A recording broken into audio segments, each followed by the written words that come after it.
Hello and welcome everyone. તો આજના આ વિડીયોમાં મિત્રો આપણે એગ્રીકલ્ચર યુનિવર્સિટી દ્વારા લેવામાં આવેલ જુનિયર ક્લાર્ક 2025ની પરીક્ષામાં ના પેપરનું એનાલિસિસ વિશે વાત કરીશું તથા તેના એક્સપેક્ટેડ કટ ઓફ તથા જે લાસ્ટ 2019-20માં આની એક્ઝામ લેવાની હતી ત્યારે તેનું કટ ઓફ કેટલું રહ્યું હતું તથા અમે આગળની પ્રોસેસ શું હશે તે બાબતે વાત કરીશું.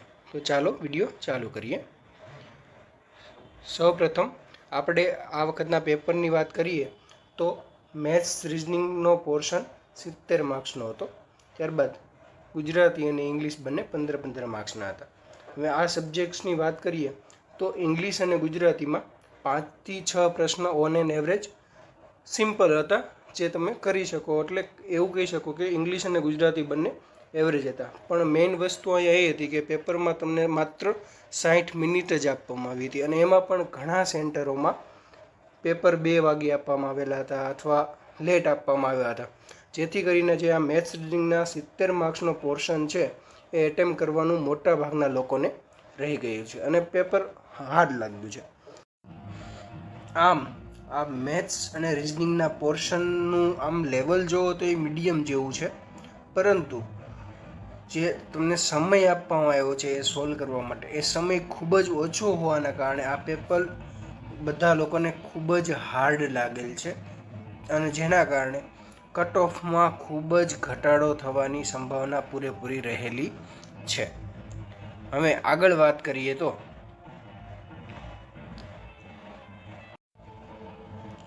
જેમ આપણને બધાને ખબર છે કે આ વખતે 227 વેકેન્સી છે, જે ગયા વખત કરતાં થોડીક ઓછી કહી શકાય.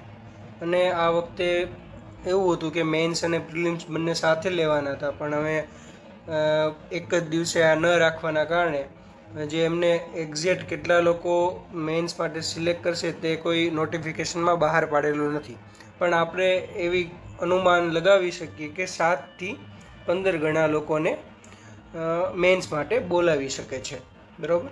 અને આમ જોવો તો જે જનરલ બધી પરીક્ષાઓ હોય છે તેની કરતાં આમાં પ્રિલિમ્સમાં કેન્ડિડેટે જે ફોર્મ ભરેલ છે તેની સંખ્યા પણ ઘણી ઓછી હોય છે, બરાબર.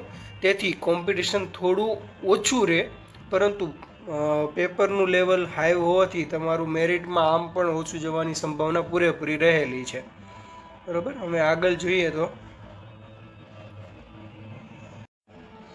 આ એક્ઝામ પહેલાં કૃષિ યુનિવર્સિટી ક્લાર્કની એક્ઝામ 2019-20માં લેવાની હતી અને એનું કટ ઓફ જરાક આ પ્રમાણે હતું, પરંતુ અહીંયા સિલેબસમાં અને પેટર્નમાં ખૂબ જ ફરક જોવા મળે છે. આની પહેલાં આ જે પ્રિલિમનું એક્ઝામ હતું એ 200 માર્ક્સનું હતું અને 200 માર્ક્સમાંથી જે પ્રિલિમમાં પાસ થાય એની માટે કોમ્પ્યુટર પ્રોફિશિયન્સી ટેસ્ટ લેવામાં આવેલી હતી, જ્યારે અહીંયા માત્ર પ્રિલિમ્સ અને ત્યારબાદ મેન્સ લેવામાં આવશે જે લેખિત હશે, બરાબર.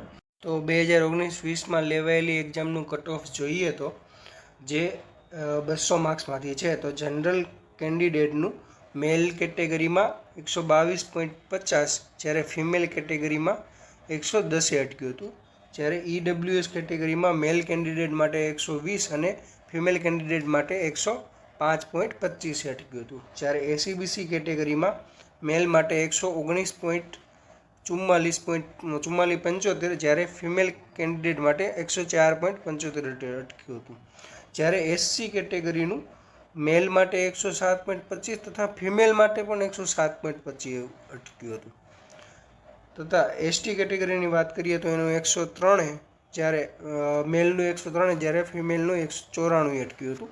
અને આમાં PH કેન્ડિડેટ છે એનું 102.5 અટક્યું હતું, જ્યારે એક્સ સર્વિસમેનનું 80.75 અટક્યું હતું અને ફિમેલમાં કોઈ એક્સ સર્વિસમેન કે PHની સિલેક્શન થયેલું ન હતું, બરાબર. હવે આ 2025માં લેવાયેલી એક્ઝામના કટ ઓફ વિશે આપણે વાત કરીએ તો એ આગળ મુજબ જોઈએ તો જે 2025માં જે એક્ઝામ લેવાની છે એ પેપરનું લેવલ તથા એક્ઝામ દેવા આવનાર કેન્ડિડેટની સંખ્યા તથા જે ફોર્મ ભરાયેલા હતા તેની સંખ્યાને અનુસંધાને જોઈએ તો જે મેન્સ દેવા માટે જે લોકો ઇલિજિબલ થશે અને કેટલા ગણા બોલાવે છે એના આધારે પણ નક્કી થશે.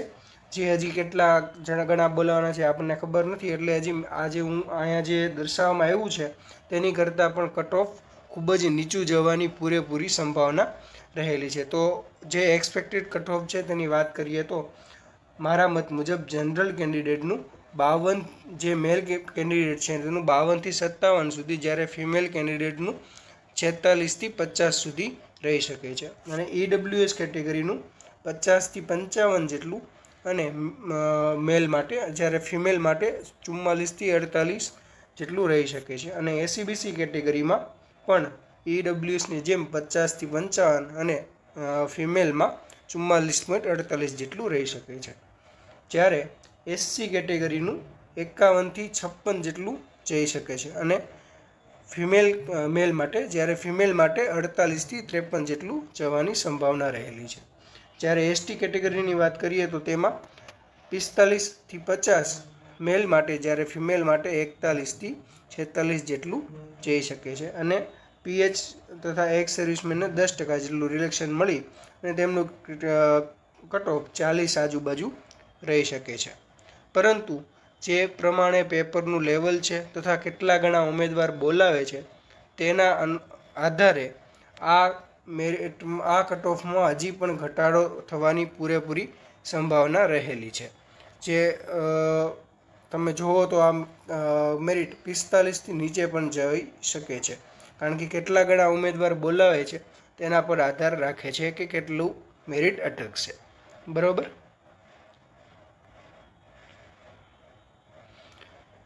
જો તમને આ વિડીયો પસંદ આવ્યો હોય તો આ વિડીયોને લાઈક કરી અને શેર કરજો તથા ચેનલને સબસ્ક્રાઈબ કરજો. અને વિડીયો કેવો લાગ્યો તે તમે કોમેન્ટમાં જણાવજો. અને કાંઈ ડાઉટ હોય તો કોમેન્ટમાં પૂછવાનું ભૂલતા નહીં. અસ્તુ.